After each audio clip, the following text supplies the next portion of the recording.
Number 24 and 25. 24, Rivera versus the Department of Housing, Preservation, and Development of the City of New York. And number 25, matter of Enriquez versus the Department of Housing and Preservation and Development.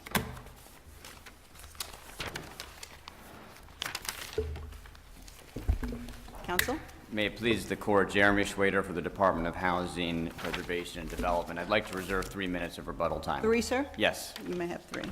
Nearly 50 years ago, the New York City Council determined that when tenants are forced to vacate their homes due to the negligent or intentional acts of the owner, the at-fault landlord and not the city should bear the costs associated with relocating this tenant until permanent housing can be found. And the reason that the City Council allowed this relocation lien was because landlords were regularly allowing the apartments they owned to fall into dangerous states of disrepair, and they were using city agencies for the purpose of vacating tenants that they couldn't otherwise legally vacate.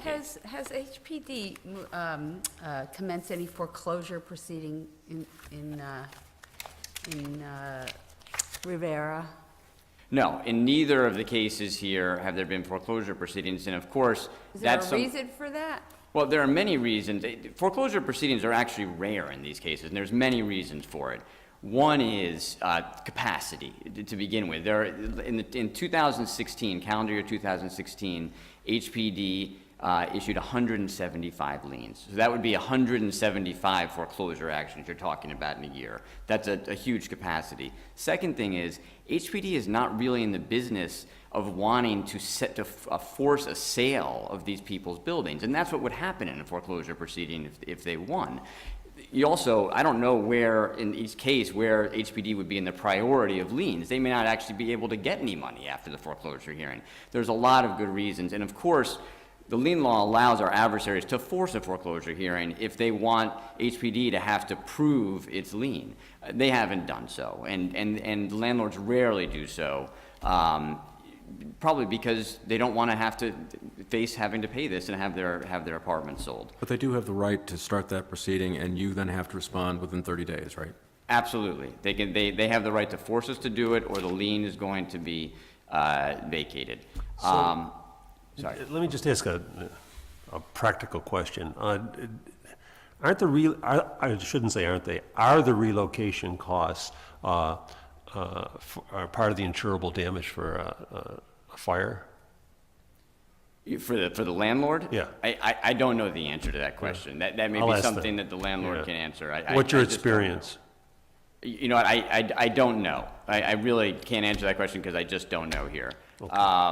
Whether that is. You know, Because it may I couldn't depend on the imagine, contract. the only reason I ask is because, let's say on number 24, the Rivera case, I couldn't imagine that if they were, you wouldn't have 4 years of relocation costs covered under any policy, so. Well, and also, I don't know what the policies say about whether the relocation is due to the negligent or intentional act of the owner, which is the only reason that the HPD can get its costs paid for, is if they can prove that the relocation costs are due to the negligent or intentional act of the owner. So it may be that the insurance policies exempt those types of actions. That may be. Does HPD have a policy, or is there any requirement that relocation take place within any given amount of time? There isn't, and there's a good reason for that. And this is why the First Department's decision that has this kind of one-size-fits-all theory about it doesn't make any sense. HPD is taking these people to relocate them as they come. You can have very different types of situations for each person that's relocated. You can have somebody who's disabled. It may be very hard to find them an appropriate apartment. You can have a very large family. It may be very difficult to find them an appropriate apartment. In each case, HPD has to work with the individual to find them an apartment that's suitable for them. And that's why any decision about the reasonableness, the amount, the length, has to go to foreclosure trial where you're going to look at the facts. At the summary discharge stage, all you're going to look at is the face of the notice of the lien, and is this a lienable expense? Is this So are the there any character? circumstances under which the summary proceeding would be the appropriate vehicle to void a lien on its face? There are 3 circumstances. Oh. One is when the lien is not for the appropriate character of a lienable expense. 2 Yes. is when the lien, and that you only look at the face of the notice of the lien to determine that. 2 is when the lien itself doesn't have all the information required by lien law number 9. And 3 is when it wasn't properly filed. Those are the only 3 reasons that courts can discharge a lien at the summary discharge stage. I thought there was labor performed or materials furnished. Isn't, Well, that's part of what you have on the face to. of the lien, and that's to be actionable. So here I thought that was a theory, sort of. Well, it's part of one of the things you have to put under lien law number 9, lien law section 9. There are a number of things you have to list, and that's one of them. And here, it's the relocation cost. I mean, that's what it says. And I take that back. Rivera does argue that the notice of lien doesn't comply with lien law number 9.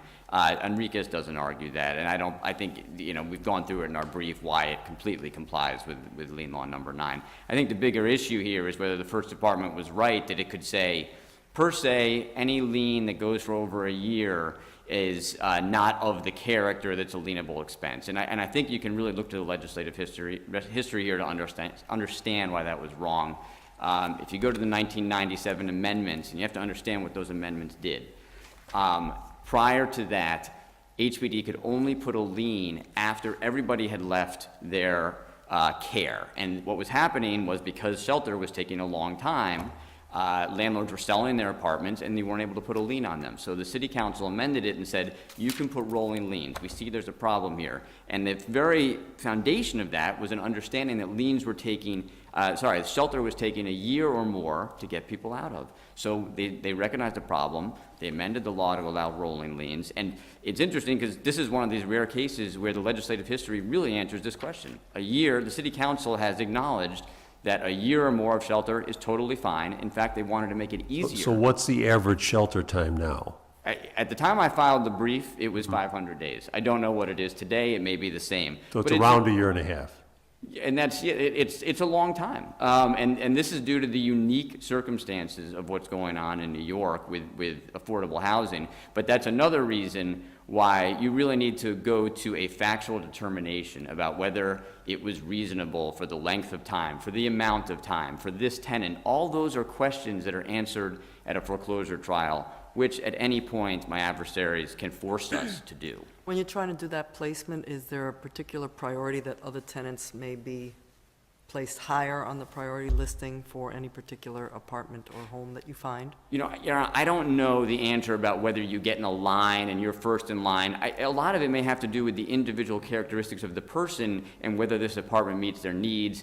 I don't know the answer about whether they're trying to place them in the same borough or things like that. I just don't know the answer to that. Thank you, counsel. Counsel? May it please the court, my name is Ian Manis with the firm Joseph A. Altman PC, representing the respondent Leonardo Enriquez. The issue before the court is not who should bear the costs. The issue before the court is what costs does the statute and does the HPD's own rules permit the HPD to... Isn't that what a trial is for, though? I mean, if you agree that the nature of the expense, that relocation housing expenses are recoverable and are lienable, then when you talk about how long, how much, isn't that what a trial is for? So first of all, we don't agree that hotel expenses, which is what it says in the notice of lien, are in fact lienable. The administrative code does not include that. It includes a total of 6 specific factors, 6 specific items that are lienable, and it says other reasonable allowances. But the First Department didn't even agree on that front, right? That's correct. The First Department did not agree on that. Neither did the Second Department. In the RETEC case, they both simply looked to the rules and said the rules allow it, so therefore it's okay. So the code itself So does. no amount of, so we could stop right there. The fact that And that would be they're a asking facial- for hotel sorry. expenses, you argue is enough to invalidate the lien on its. And that would be precisely what the facial challenge to the notice of lien would be, based on the character of the labor furnished, that the HPD was not allowed to do that in the first And what place. if we disagree with you on that? And if you disagree with me on that, then the HPD would only be permitted to put a lien for temporary shelter, which is the word that they used in their rules throughout their rules, along with the fact that the rules have some time limits in them, such as a 7-day time limit for where the HPD has to issue an application to the housing authority, has a 30-day relocation incentive where they will pay a bonus to somebody that moves out of a temporary shelter within 30 days. Assuming all of that, and assuming that they comply with all of those obligations, and they cannot find a suitable place for for a particular tenant, then isn't that something that, that has to be reviewed in a factual? Well, with all due respect, then the legislature or somebody else has to be able to make the determination. The HPD is not a legislative body. They don't have No, the but power. that's the purpose for the foreclosure proceeding, isn't it?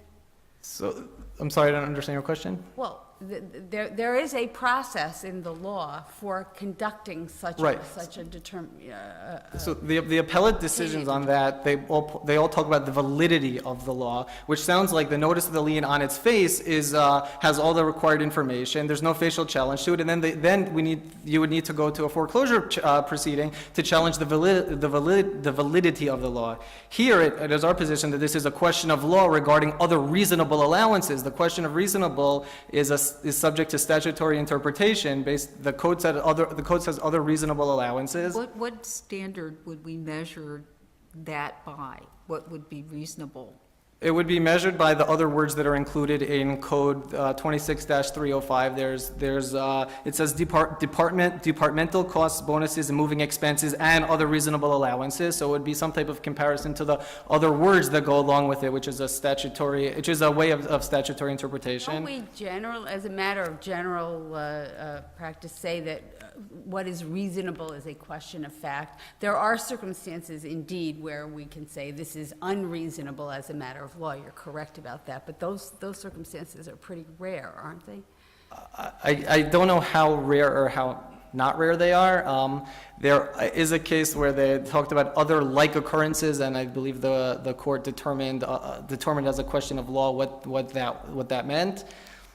You know, one of the things I have in terms of the difficulty of this decision that you're asking us to make is it seems it's predicated on the nature of the New York City housing market, and that seems to be a pure factual question. It can change. Usually it goes up, the length of time is going to longer, but it's not something that can be measured by a statute. It invites a trier of fact to try and make a determination as to what's a reasonable housing allowance in the context of the city's housing market.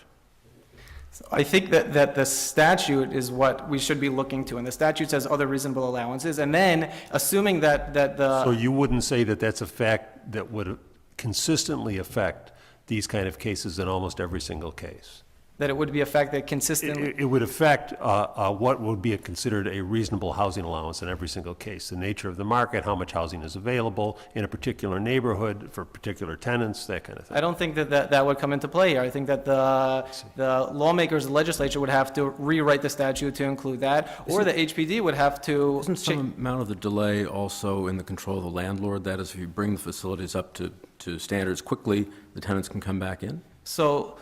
in the old rules of the HPD, there's nothing in there about the landlord fixing up anything. In the new rules that I think they made in 2015, they included something about returning to a former shelter. But just my final point, my red light is on, is that if you look at the legislative history, this is not about punishing landlords. It's about avoiding windfalls for landlords from getting the tenant removed from there. So there's no need to say that the landlord should be extra punished in a greater sense or anything along those lines because he didn't fix up his apartment when he didn't have to in the first place. And the whole purpose of this is to shift the relocation expenses that the city pays for onto the landlord without necessarily punishing the landlord. But isn't the tenant out because of the landlord's conduct?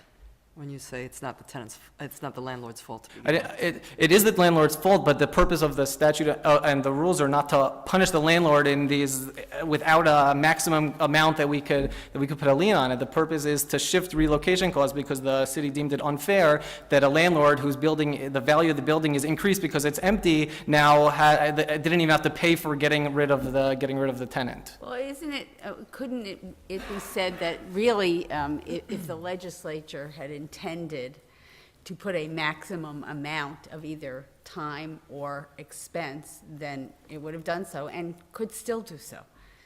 So doesn't that sort of go the other way? But the legislature didn't even include temporary shelter in the first place. But the fact that they did means that it would But have. they know that this has been the practice. They've never moved to clarify that or anything. And I think because the issues weren't before them, I don't think there's any conclusions we can draw from there about whether they were in favor or against it.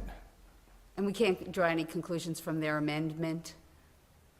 From the amendment from the HPD's amendment? I don't think the HPD's amendment changed anything for this. They left in the same temporary shelter. They just moved it into a definitional section, and then instead of repeating temporary shelter over and over again, they just used that definitional word. Thank you, counsel. Counsel? May it please the court, I'm Jason Chang on behalf of appellant David Rivera. I'd like to follow up with an assertion that in reading the statute and HPD's own regulations, there is nothing that there's no intent that civil penalties or punishment, which has been argued before, is in the statute or in the regulations. In fact, everything in them goes to the minimizing of HPD's expenses, whether reimbursable or not. Well, if there is a foreclosure proceeding where these facts are put before a trier of fact, isn't it possible that the trier of fact may say, well, 2 years or a year was unreasonable, and this amount of money for this type of shelter was not proper? Can't that happen? I would argue that the right to force a foreclosure is not a proper benefit in the balancing act of Carl Morse versus Rentar and Niagara Venture versus Sicoli, which says that there is an undeniable cloud on title, an impingement on the owner's economic interest, and you have to balance that in order to justify the lien. And the remedy of forcing a foreclosure is not a benefit, such as in a mechanics lien where you have the added value, the improvement to the property, the consent of the owner, and the public interest of protecting the construction industry. None of that is present in the HPD lien, so you have nothing to balance it. And the right to foreclose is not a benefit. In fact, it's the contrary. Why isn't there a public benefit? That is, if the housing is substandard, doesn't meet public safety codes, and the clock is running on the temporary shelter, it gives the landlord an incentive to bring it up to code as quickly as possible. And in this instance, even though it's not before the court, the landlord did immediately correct the violations. There was a rescission of the vacate order and a new certificate of occupancy. But the owner didn't know about the HPD lien until 4 years later. So why didn't they move back? It was done within 4 months, wasn't it? Yes, Or- but So why, I can't I was answer- confused by that on the record, too. yeah, I can't answer why HPD didn't follow up on that, because the owner has no notice. But to me, it seems like, okay, so here you are 4 years later. That's a perfect argument to bring to a trier of fact. I think what I hear you saying is that the right to force the foreclosure action has some other risks It's not to only- the owner and makes the owner very, very reluctant to utilize that remedy. Is that what you're The saying? reluctance is that the owner now has to take money out of his or her own pocket. It may take year or years, and it requires that the owner be involved in and delve into the arcane complexities of HPD's incurring of expenses, how it manages it, how it tries to minimize its Well, costs. there's a reason not to It's- let the property go into disrepair. And the sooner you move on it, the less likely it is that your client and landlords have these, as you're saying, these I would- skyrocketing debts that they're going to have to deal with, taking it out of their pocket. Yes, and I would argue that to place in this balancing act, with regard to a lien, it is not fair to the owner if there's no benefit, because to weigh against the adverse effect on the owner's interest in the property. It has taken you almost 2 years to get a judgment here. It's hard for me to believe that the fact-finding in a foreclosure would have taken you longer. And although I'm new here, the procedures seem pretty arcane. In practice, it's been suggested that these foreclosure trials aren't completed, or if they're ever brought. So what we have is a 10-year lien, which impinges upon the owner's interest, without the finding of liability. That's the key, I think, is that in mechanics lien, there's a contractual liability. The owner has an increased value in the property. He hasn't paid for it. The owner has no, I'm sorry, you said the owner didn't get notice of the lien until sometime Until four later? years, 4.5 4 or years 5 years after later? the fire, yes. So are you saying that there's no time limit on when the lien needs to be filed? No, apparently, these liens last 10 years. Right, that's understood, but once the lien is filed, the landlord would have notice of it. Yes, the landlord would have notice of it. So but if it were you're- filed within 30 days, the landlord would know. The landlord would know, and you're saying that the remedy is for the landlord to force a foreclosure. But we're arguing that, per se, there is no justification for the HPD lien because there's no benefit as required or invoked by the two cases that I'm confused. Are you arguing that there should be no right for HPD to have a lien under these circumstances? That the legislation, that there is somehow invalid or? There is no benefit to the owner to balance it. I understand, Yes. but the administrative code provides for this lien. Now, we can argue about whether it covers, hotel expenses or what it actually covers, but the law provides for this lien. So I'm just confused as to whether you're arguing that it shouldn't provide for such a lien because there's no contractual relationship and so on and so forth. I mean, I am saying that because there's no balancing of the interests, that these statutes and regulations should be strictly construed. Thank you, And Counsel. also, if I may make You another. could complete your last thought. If the incurring of hotel expenses is incurred for a great length of time, it serves to entrench the tenant. It does not serve to induce the tenant to relocate voluntarily. This is a change in the character of the labor and materials. This is a change in what the HPD regulations and statutes indicates. That it is supposed to just be to induce the tenant to relocate voluntarily. But if you pay them- Tenants have an incentive to find housing, so they're not in these hotels. I Yes. don't know that's your strongest argument. In light of what I said, I'm suggesting that these statutes be strictly construed, and that if HPD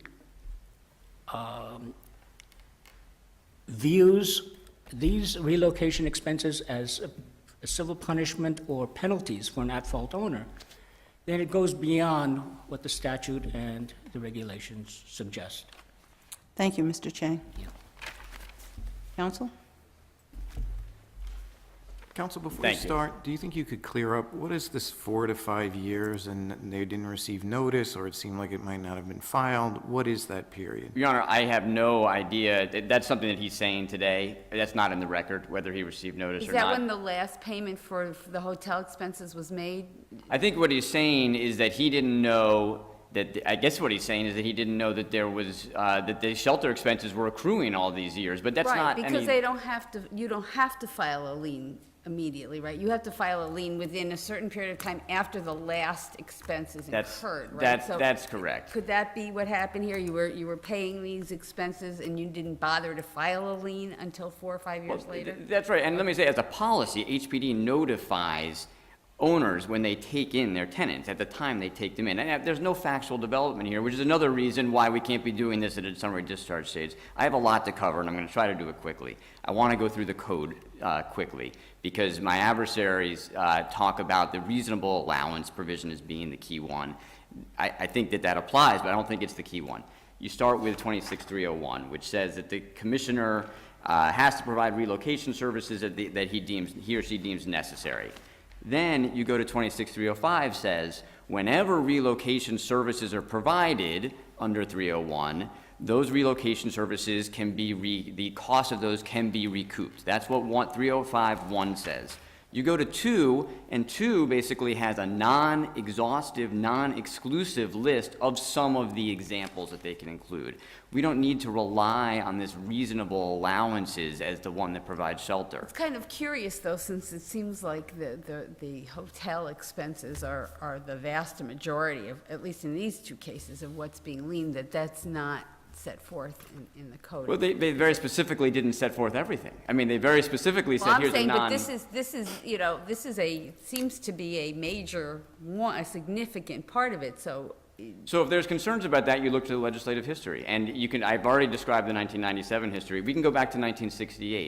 In 1968, and it's not in my brief, unfortunately, I looked at this when I was rereading the 1968 legislative history in preparation for this. There's a letter from the Real Estate Board of New York which says we are very opposed to this law because it's going to allow HPD to provide shelter and there's not a time limit on it. And we're very concerned about that. And the committee said, we've received this letter, we recognize it, we suggest that you approve this law. So you can, all the legislative history here really answers the questions if you have any concerns about the intent. Yeah, but the issue about the hotel not being listed is a different one, is it not? Well, hotel is shelter. I mean, they use... No, I get your point, but I'm saying I don't know that you were responsive to Judge Stein. Well, I think the point is if her concern is that it's not specifically listed and we're trying to figure out was it meant to be there, you can look to the legislative history and understand very clearly that the legislature meant it to be there, and in 1997 they made it easier to recoup these very expenses that were lasting for a year or more, which is the number that the First Department said can't work. Well, there's also no surprise that hotels are being used. Well, and it is the main... For a very long time. Well, I mean, but these are SROs. No, They're I not, understand. yeah, okay. I want to address this idea of a windfall.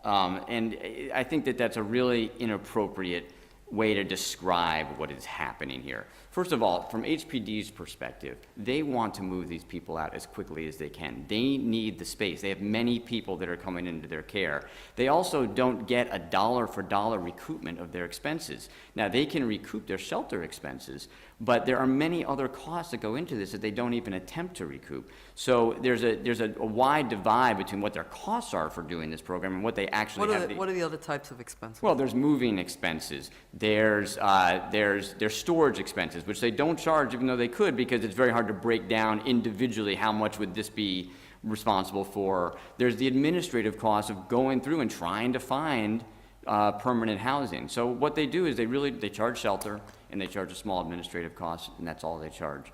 I think there was some discussion about whether this is something for the legislature. And to the extent there is a problem because these liens are taking a long time, that is not something that this court should be getting involved in. I believe that the landlords, if they're concerned now because they're facing potentially large amounts, they can go to the legislature. They can say, put a limit on this. But that hasn't happened. And in fact, every time this has come before the legislature, they've made it easier for HPD to do this because they recognize there's a problem. The landlords here really just want to bring us back to 1968, pre-1968, because the repercussions of the First Department's decision is that a landlord just has to sit on its hands and not fix the apartment for a year or more, and then the lien is going to be completely voided. There's not even going to be the amount that's appropriate. I mean, the First Department looked at this and they said it's completely void. They didn't even say, well, there's an amount that you should be able to get. They just voided it. And that makes no sense. And really, what the First Department's decision does is give landlords incentive to do nothing, which is what they were doing prior to 1968 and why this law was needed then. Thank you, counsel.